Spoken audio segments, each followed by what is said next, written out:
Hi, welcome to NDE TV. I'm Peggy Robinson. Today's guest is Doug Flomer, and he's going to tell us about his near-death experience.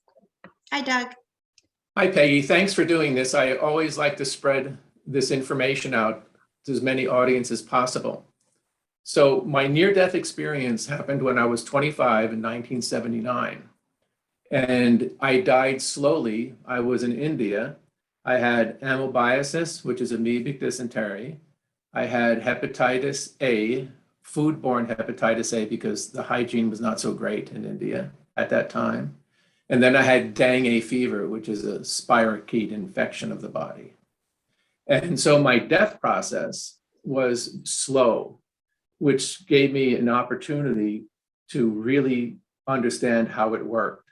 And I've read later articles about people dying rapidly, and I don't know how that works. So anyway, as my body died, it was slowly shut down. I noticed that my mind didn't have a lot of energy. So all the thoughts that normally circle in our heads, our inner dialogue, that was absent. And what became present was just the fact that I was in just the moment by moment, and I was breathing. I had no fear because the mind stopped. And from that, I learned that fear is associated only with our mind. And then later on, there's so much I can say, but I'll just try to do it short and let you ask questions.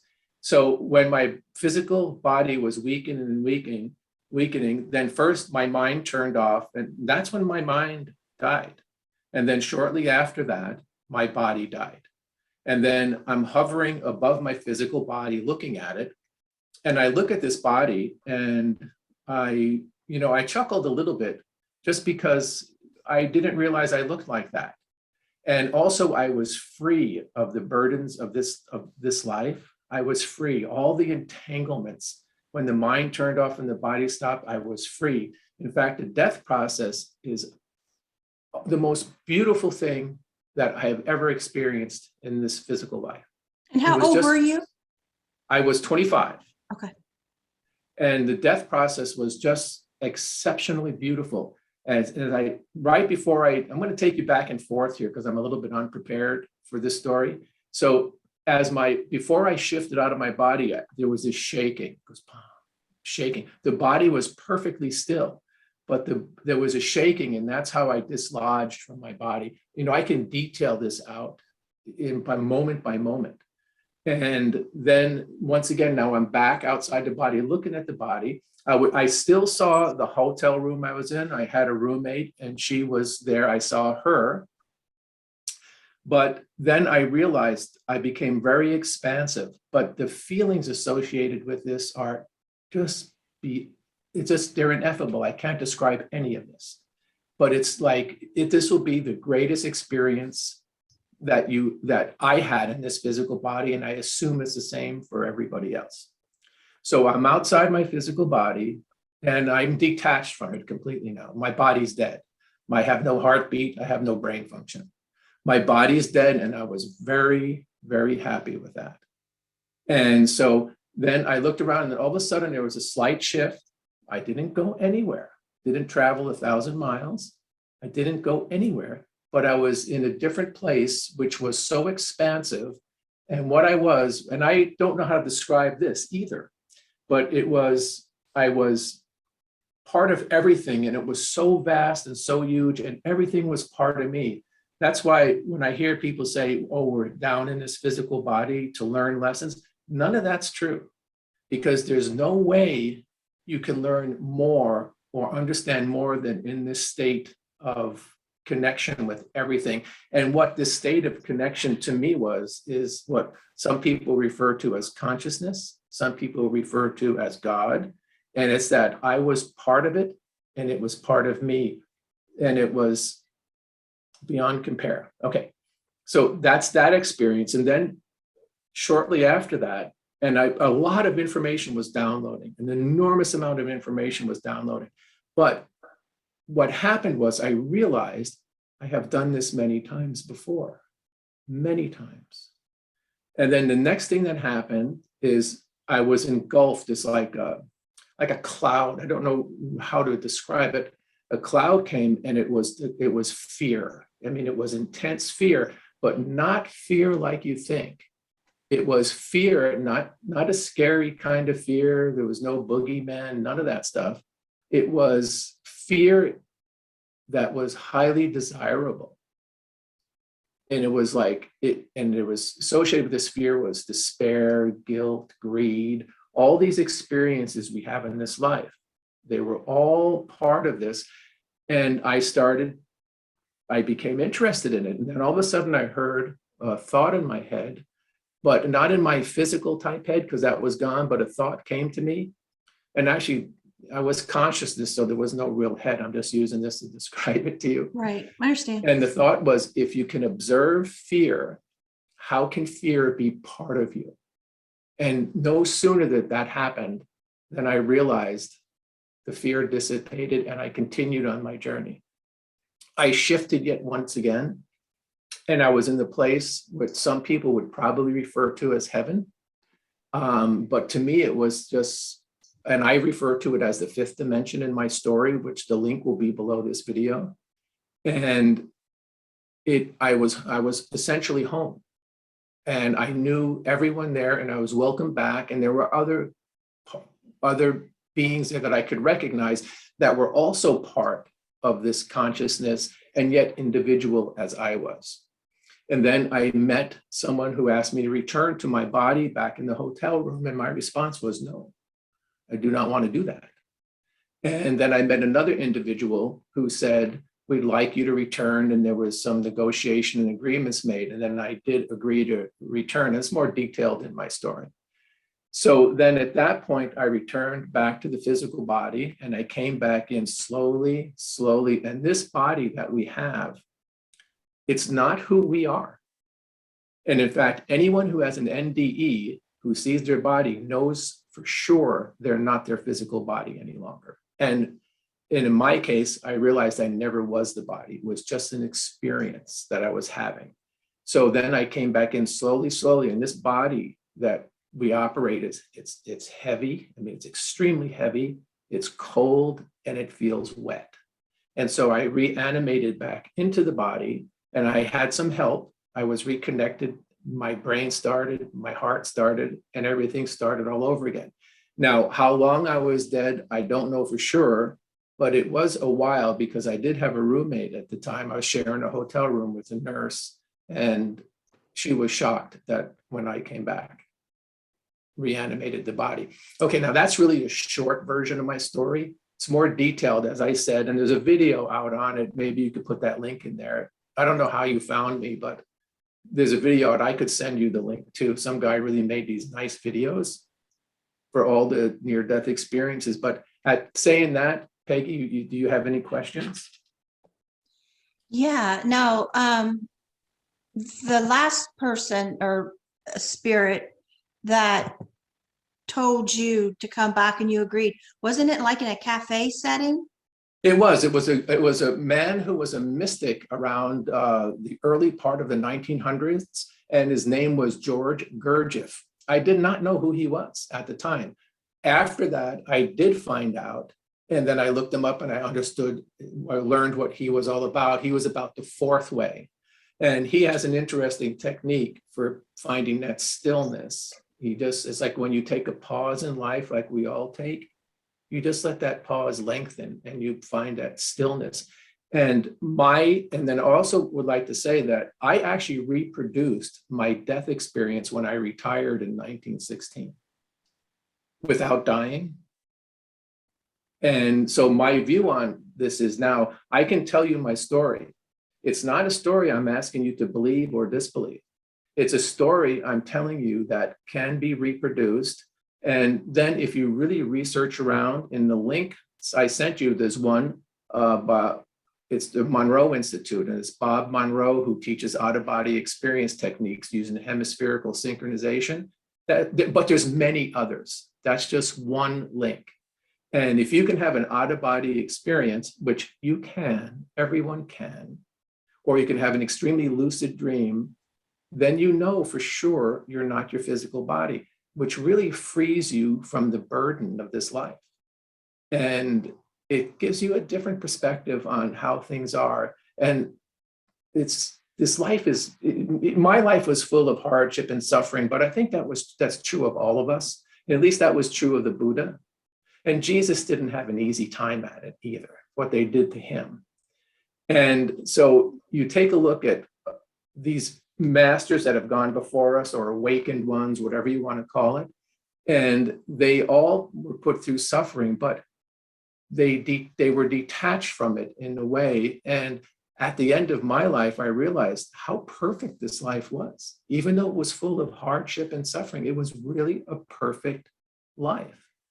And then I saw many other lives as well. So, you know, reincarnation, doesn't matter what your opinion of it is. It appears, from my perspective, to be part of the human experience.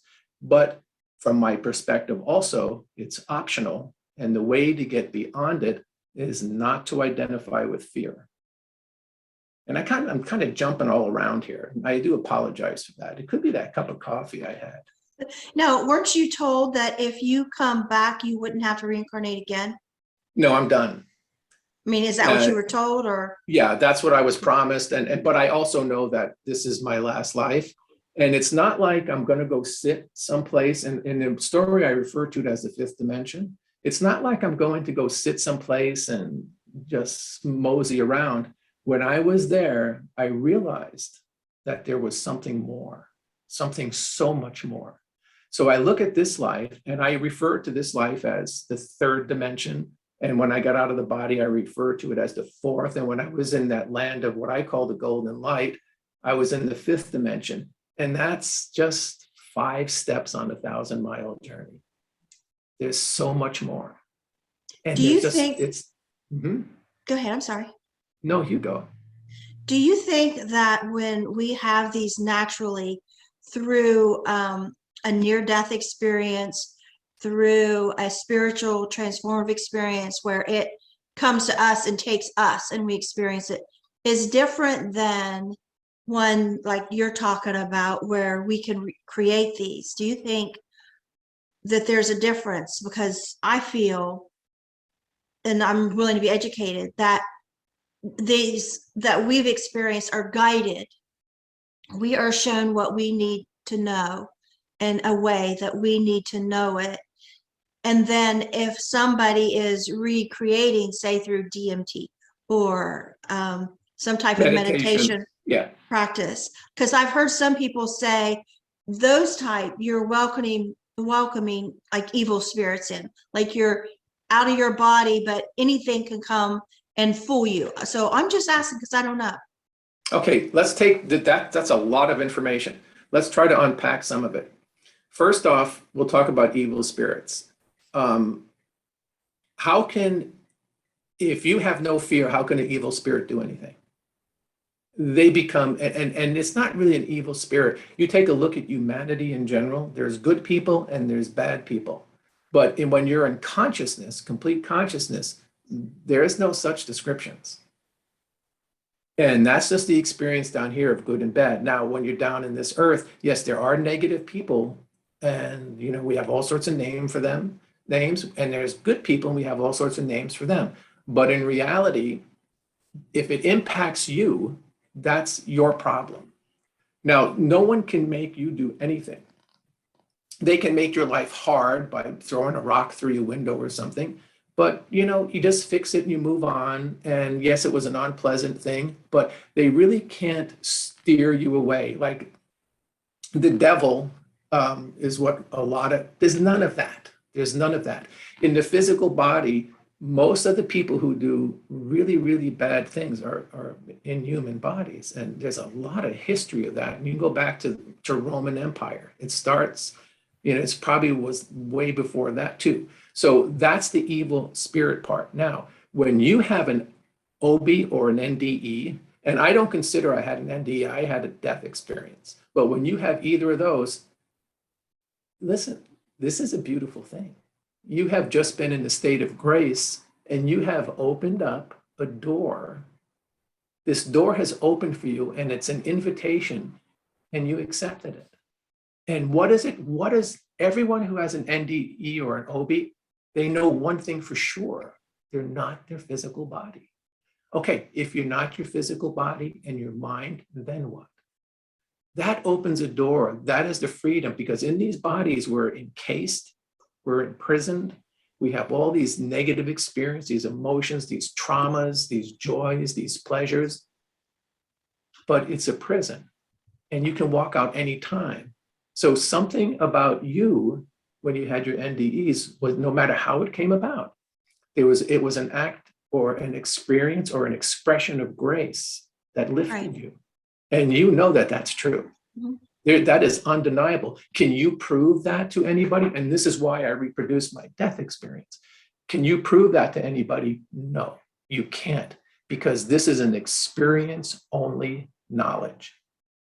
So how can you help people understand it who haven't had that? Now, I've walked a lot of people in their last year. Some had 2 weeks left to live. I walked them through. And I will tell you this is they made it to the land of the golden light, because weeks after they died, they appeared to me. And because I died, I came back, I have expanded vision. So I could see them. They let me know they made it. And it was the whole room lights up with gold, because it's deep gratitude. When they come, it's deep gratitude. And all that's there, right? And as humans, this experience we have, we're really powerful beings, right? We can do such wonderful things. And of course, we all know the other side of that, but that's not where I live. So I think I covered your questions. Yeah, did I miss was just thinking, like, I know what they meant for me, and like, with my drowning, I died quickly. It wasn't slowly like you. And with my ectopic pregnancy, I also died quickly. With the drowning, I was now hovering above the pond, and those things. I was all out of body, a very long out of body. I didn't go to heaven or anywhere. But with the 25-year-old NDE, I was immediately in the tunnel, and then I was in the bright white light, and all these things happened. And then I had an out of body experience when I was about to be raped, when I was kidnapped, at 16. And I was rescued by that out of body. I was just praying. I wasn't even on this earth. And suddenly I'm out in the night sky looking down at the earth and things. And so I just had my limited experiences, of being out of body. But I hear people talk about inducing a near-death experience, inducing an out of body through some techniques and through, say, a drug. And then I hear people say, oh no, because you're just out there, and it's not like guided like ours were. There's others there talking to us, telling us things, guiding if you go back or not. I mean, somebody else is in control. And it feels like maybe if they induce them some way, that maybe they're going to be, I said evil a while ago, maybe be deceived by spirits, that maybe there's not good spirits out here around us as well as good. And because, like, when I was out of my body, even in prayer, when my son was drowning one time, suddenly I'm in that back in that, I call it the land of knowing, like the place you were. I call it the land of all knowing. And suddenly I knew, without having been able to be there, oh, that's what's going on. My son is drowning. Oh, it's deep, but it's not too deep if he just stood up and walked out of there. So I tell him, and he does that. And so I have a limited knowledge of the other side. And so if I took something or did a practice to be on the other side, I kind of feel like I would be out there alone. And that I wouldn't have that guidance, that it wouldn't, like, maybe there's another dimension. See, I don't know. I'm just asking. I'm just like wondering. Well, I'm happy to tell you from my perspective. And my perspective, when these things happen to you, see, your mind was still connected. Your body was connected to your mind. I was completely severed. So when you're out of your body, the one thing you know for sure, you're not your physical body. Right. Okay. So you're out of your body. Now, can you reproduce it with drugs? I don't know. Would I do it with drugs? If I wanted to really know, I think I would do it in a way that you remove, say you do it with drugs, and someone can reasonably say you're having a hallucination, and that's a reasonable statement. I think I would remove that, because that puts doubt into the experience.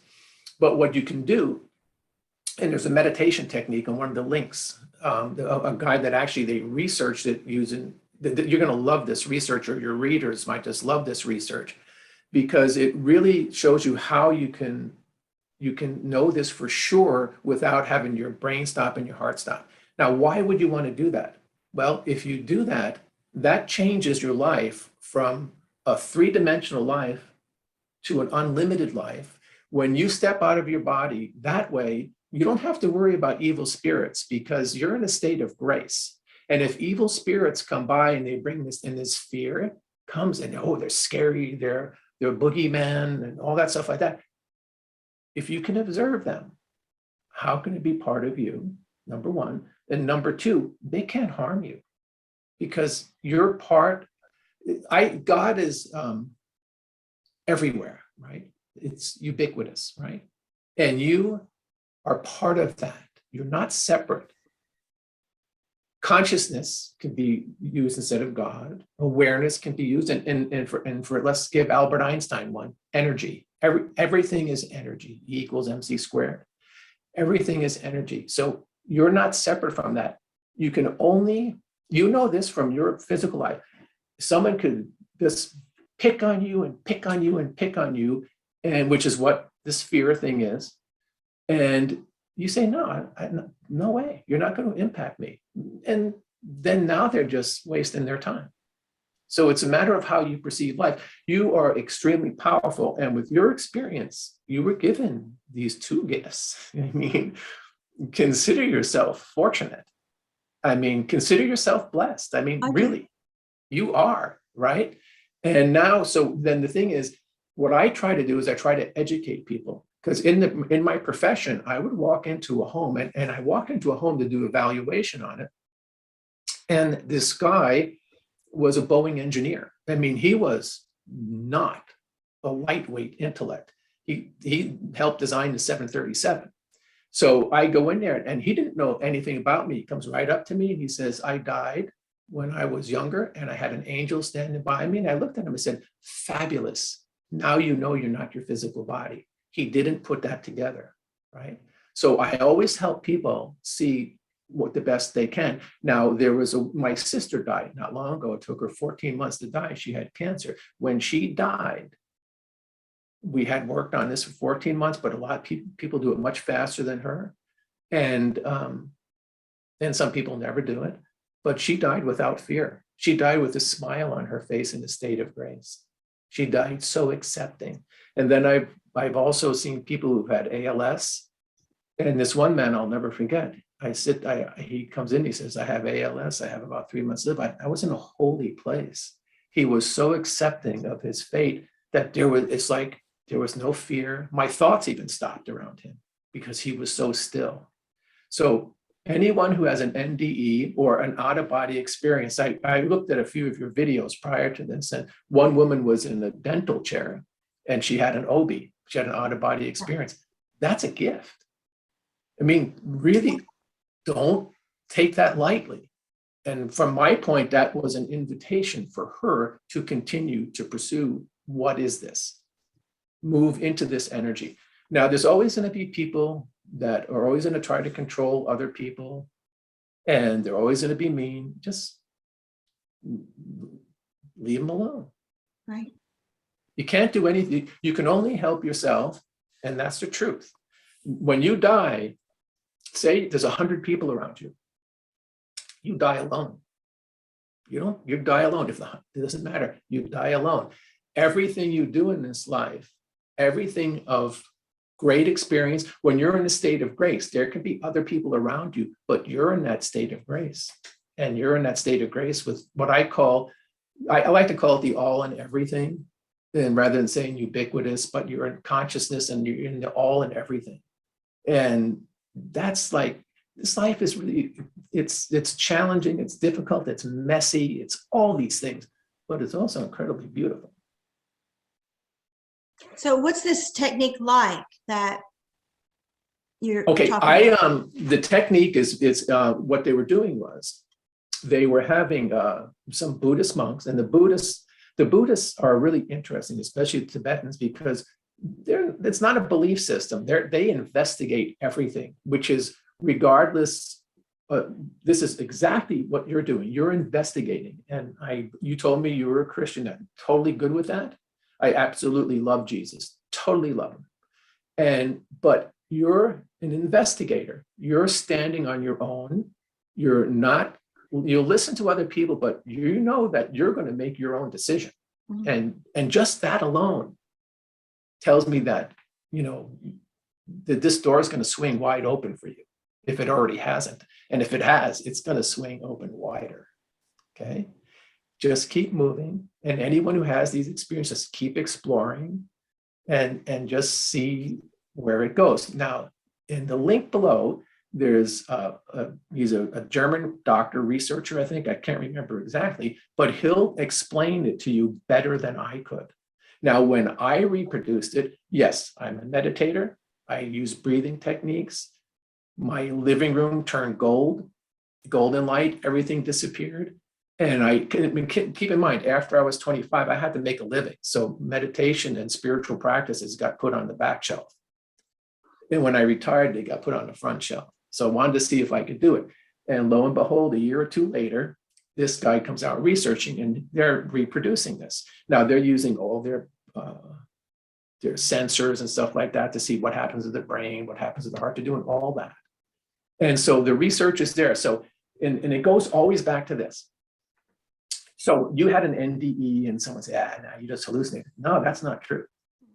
So what you have is you have enough, I think it's anecdotal data with thousands of people all over the world having these experiences. It becomes epidemiological evidence. And that's worth pursuing. And that's what you're doing. You are like all of us that had this, you, me, and all the others you interviewed, we're like, let's face it, we're like the Captain Kirks. We're going where no one else has gone before. And that's kind of, I like that. Now, are they experiencing things that are similar to NDEs and OBEs that are not, I don't know, like produced naturally? Well, they are producing it. They are creating it.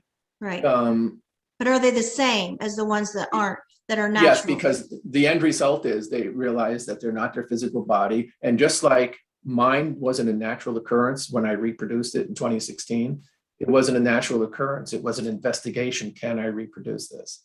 And it was all the same. And then the thing that trails after that, I wake up in the middle of the night sometimes. One time I woke up in the middle of the night laughing and I couldn't stop. I fell out of the bed. And another time I wake up in the middle of the night, I'm in such a state of grace that I don't even feel like I'm in my body, and everything's, even though I am, everything's glowing and the feelings are just beyond they're just vast. And at the same time, there's depth to them. It's amazing. It's like your NDE. Is it touching into that, just the feeling, feel like you're in that realm, or are there others there? And also spirits that are speaking to you, like the ones that said, to go back, or those things? Well, or is it just feeling that realm again? You're not alone, and you're never alone. So let's talk about what it means, what these bodies do to us. Okay. These bodies, we are imprisoned in a way, and that's not an unreasonable explanation. Okay. We're imprisoned in these bodies by trauma, by survival skills, by all these things that make us go, I got to go to work, I got to survive, I got to do this. We're imprisoned by these things, right? And when you release that, just like when you have an NDE, then you're connected with everything. This makes, when you're in this state of, I have to do this, I have to do that, I'm imprisoned in this body, now you're in isolation, okay? When you're outside of your body, there's no feelings of isolation. You're connected to everything. And if you want to, so let me ask you this, you're a Christian, and so you could sit there and say, where did Jesus go when he died? And if they say, oh, he went to heaven. No, he's right here. And he's not someone who ever wanted to be worshiped. He's someone that when you meet him, and you can do this, you can really do this. He's someone like, like if, I don't know, I had a great grandfather, and he's someone like, my grandfather loved me unconditionally. And he's just that type. You're accepted unconditionally. And there's no separation between you and that being Jesus. There's no separation. Well, I believe Jesus is the Son of God. And you're the daughter of God. But my mother didn't have a spirit come upon her when she was a virgin and create me. My father had sex with my mother. Do you know what I mean? And so I feel that's what separates Jesus from mortals. And that.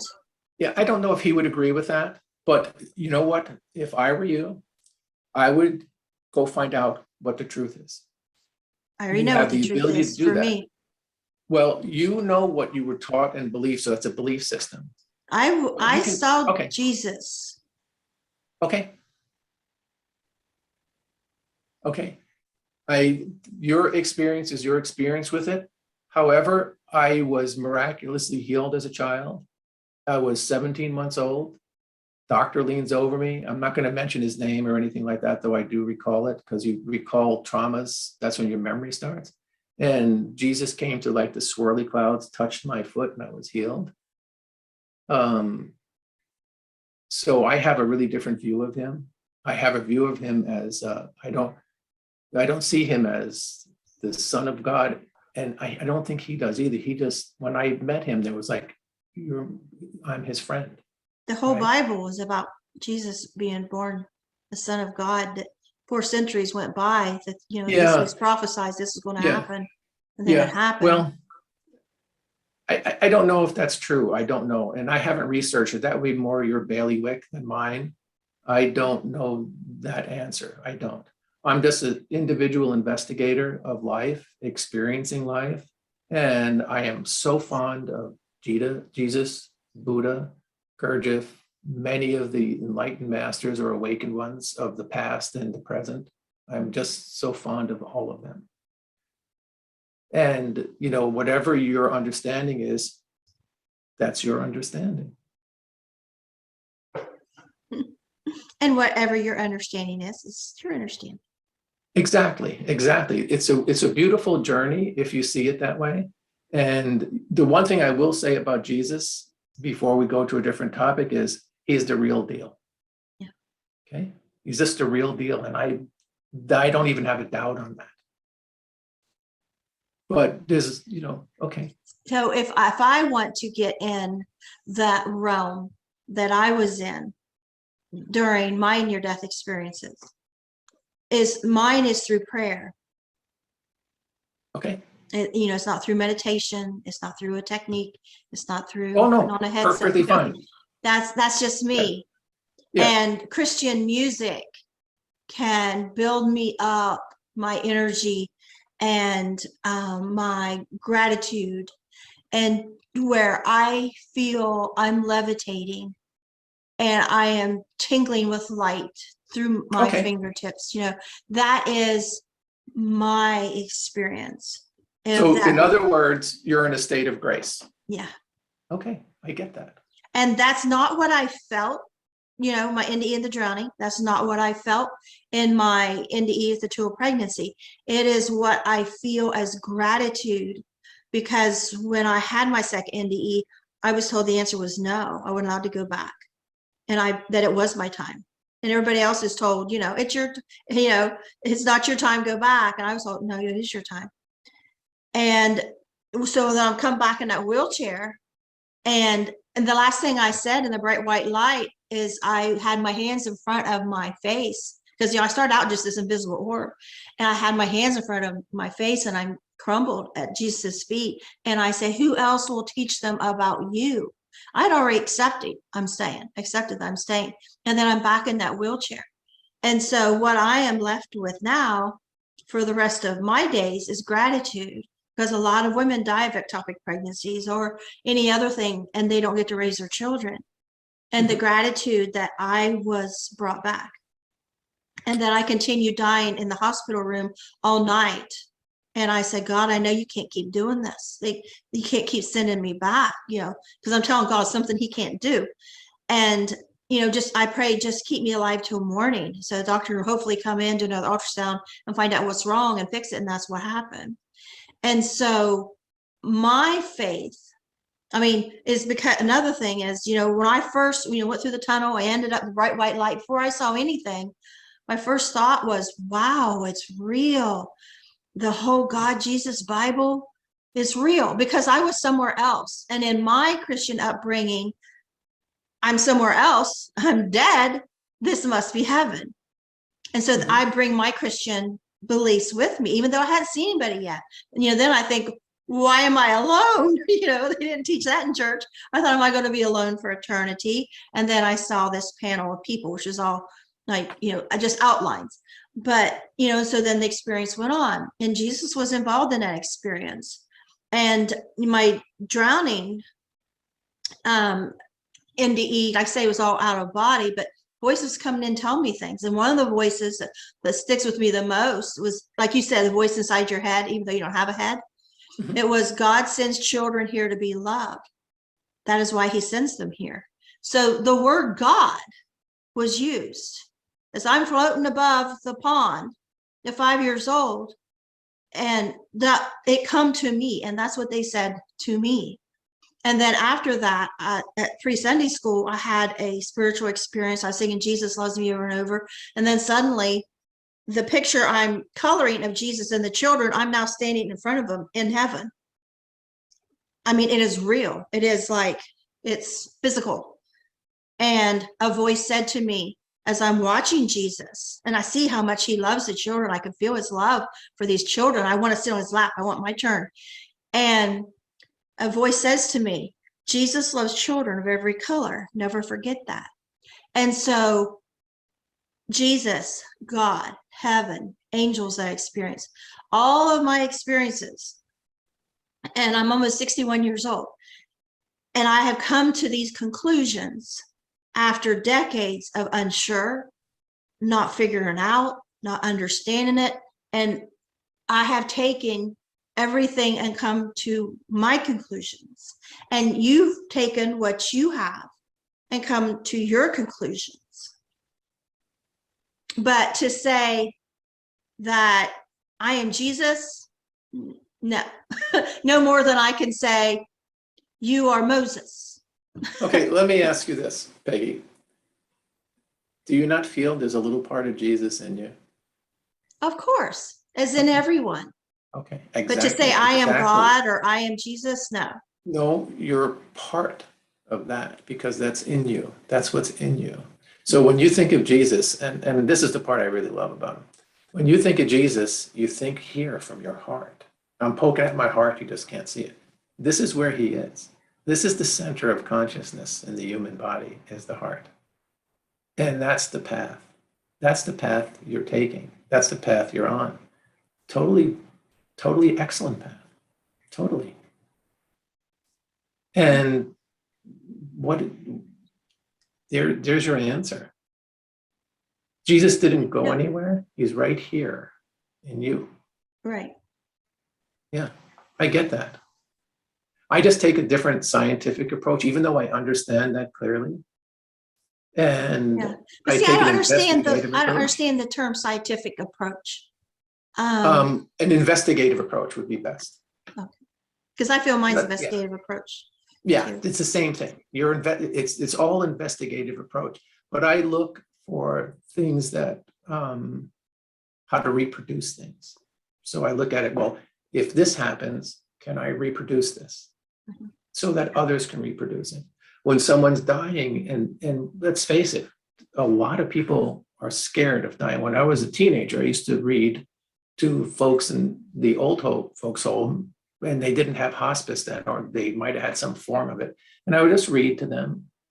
But they didn't really want me to read. They wanted to tell their life story. So you basically listen to their life story. And a lot of people die in regret. They wish they would have done this. They wish they would have done that. But you've lived a life you've lived. And this was the experience that you were given, and you don't die in regret or fear, because that doesn't really do anything. So what you do is you just accept whatever is and have a nice, peaceful transition. You have a relationship with Jesus. I have a relationship with him, as many others do.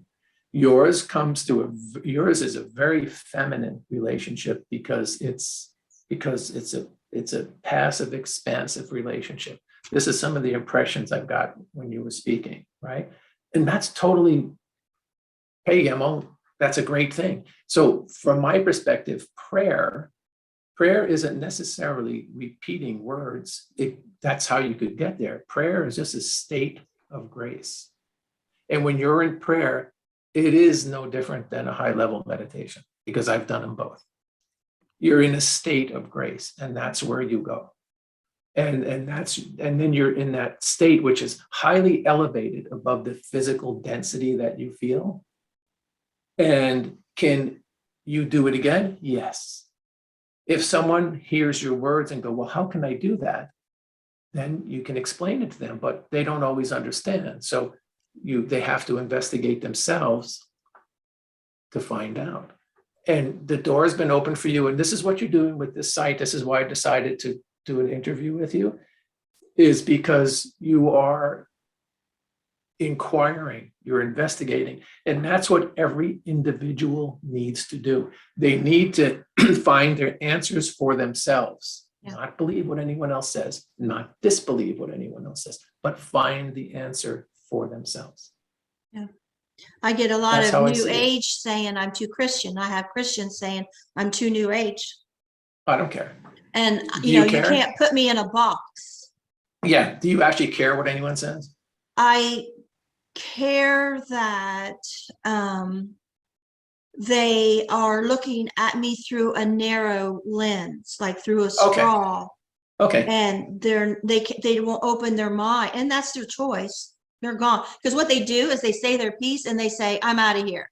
I'm not coming back. Well, you said your piece and you left. You didn't want to hear a response that, of course I am. How can you say that? How can Christians say that I'm not Christian? I don't know where they missed the boat on that, because I've had people maybe like you, they may think, because you mentioned reincarnation, and they won't hear the full story that you admire Jesus. They won't hear that. They'll hear reincarnation and like, I'm not watching that. Yeah. And I'm mad at you because you had him on. Or I have somebody else on that is saying I'm atheist. And this is what I believe. And because you had them on, because I allowed them to speak, therefore I must think like they do. I'm just trying to be free to let everybody be free to express their experiences, but yet don't take mine, at the same time, don't preach to me why I'm wrong. Just I'm allowing, everybody a space, because you had an experience. I want to hear, your NDE, what that was for you. It may not fit for everybody. None of them do really, though, because they're either too one way or to the other, or some are just right, like Goldilocks. Well, the thing is you had an experience. Atheists, they have a belief system. They believe that there is nothing. A lot of Christians have a belief system, so they won't listen to what I say because I mentioned a word that they're uncomfortable with. They have a belief system. You actually don't have a belief system. You have a knowing system, an experiential system. I have a knowing system, an experiential system. That's the link between us. And whatever someone else thinks, it's irrelevant. I was interviewed by a scientist who's trying to prove that there's life after death. And I told him, and then he was being all lawyerly and all scientific. And he was just expressing a belief system. But I told him, I said, you can't prove this. There's no way you can prove it. Yes, you can see that the brain stops. Yes, you can see that the heart stops.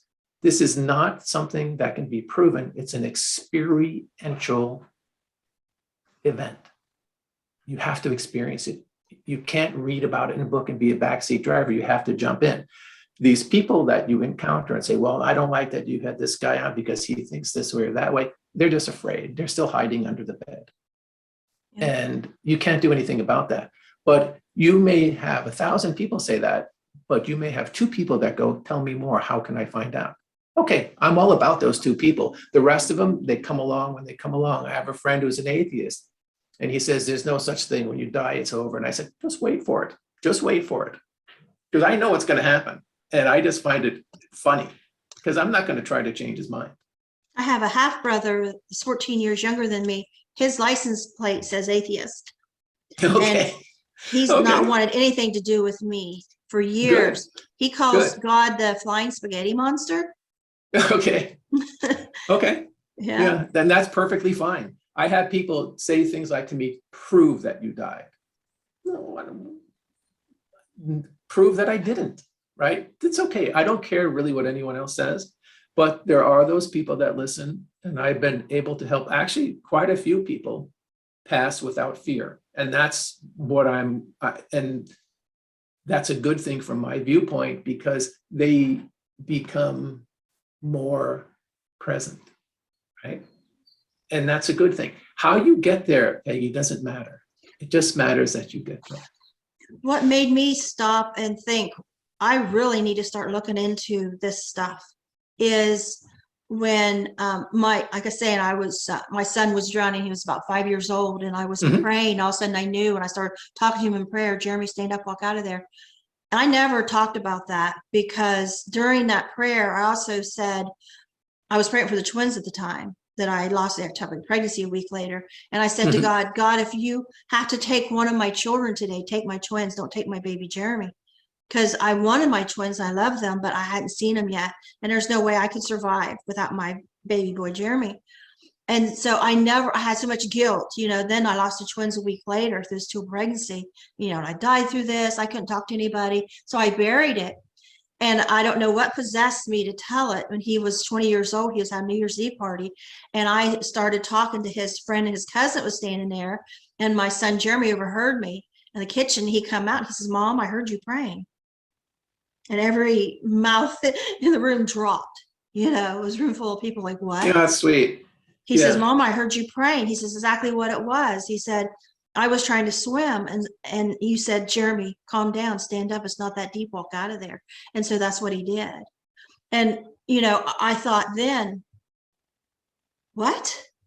And I thought, if I can save my son through prayer, I want everybody to know how to do this. I want everybody to know, stop in your tracks in prayer instead of having the doubt. I'll know this, like I was saying, the night I was in the hospital, God, I know you can't keep doing this. He kept bringing me back.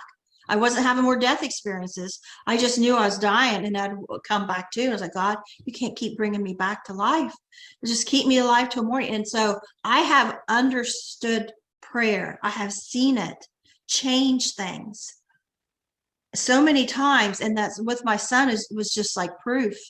And, I could go on all day of examples. And also too, I brought back some kind of skill when I didn't understand at 25 years old after this two pregnancy, that I would hear something nobody else would hear. And I would go and follow where led. And I was saving lives. One day we're just driving down the road, and I told my husband, pull over to the house right now. I went in there and I saved a kid from choking an Easter basket grass in his bedroom. These things happen. And I'm like, what's going on?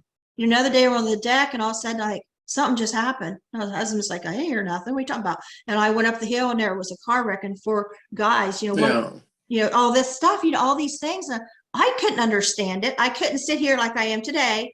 It's an after effect of near-death experiences, because I had there was no those words. There was none of that understanding, but they happened just the same anyway. Just like after my 5-year-old drowning, I look back at memories, things I couldn't understand, and I can look back, oh, those was near deaths. That was after effects of near-death experience. We after you've been out of your body and you've had telepathic communication, you had a knowing, you've been in that land of all knowing, you come back with that. You can't undo a sense. Like undoing your sense of smell or hearing, you can't undo it, and you bring it back, and then it integrates in your life in ways you don't have no way of understanding. So I had no choice but to start investigating and coming to my own conclusions. Once you open that door, it doesn't close. And so you're clearly, and this is one aspect of being feminine, is you're highly intuitive. Okay, that's a good thing. So that's know thyself, right? So here's another way of looking at it, especially, so say for example, you have your path that you're on, and this is your, there's the old rosary beads or the meditation beads, there was 108 beads on the string.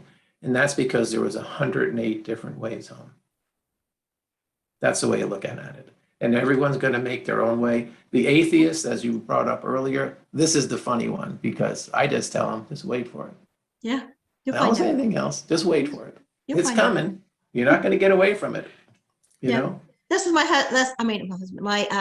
little brother. I don't argue with him. Yeah. You'll find out. There's no point in it. Yeah. And I know why he's angry. I know why he's bitter, because he's my little brother. His dad died when he was about 5 years old. And so he's angry at the world. He hates God. I know where it comes from. Yeah. So that's his prison bars. Mm-hmm. Okay. And when the mind stops, those will go away. The mind is what creates the isolation that we live in. It's the mind. And the mind is not your friend.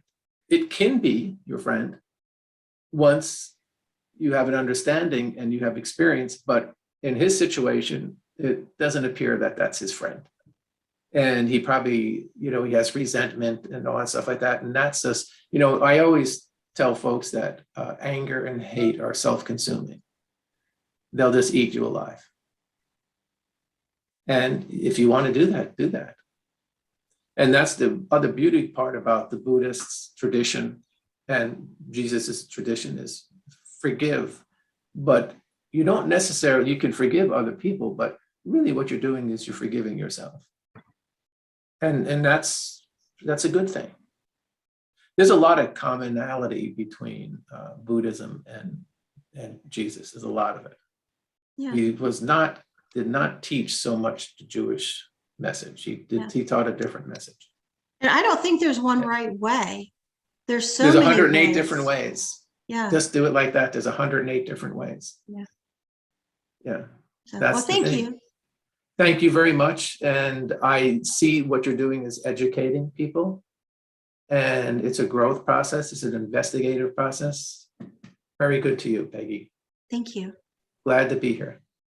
Bye-bye.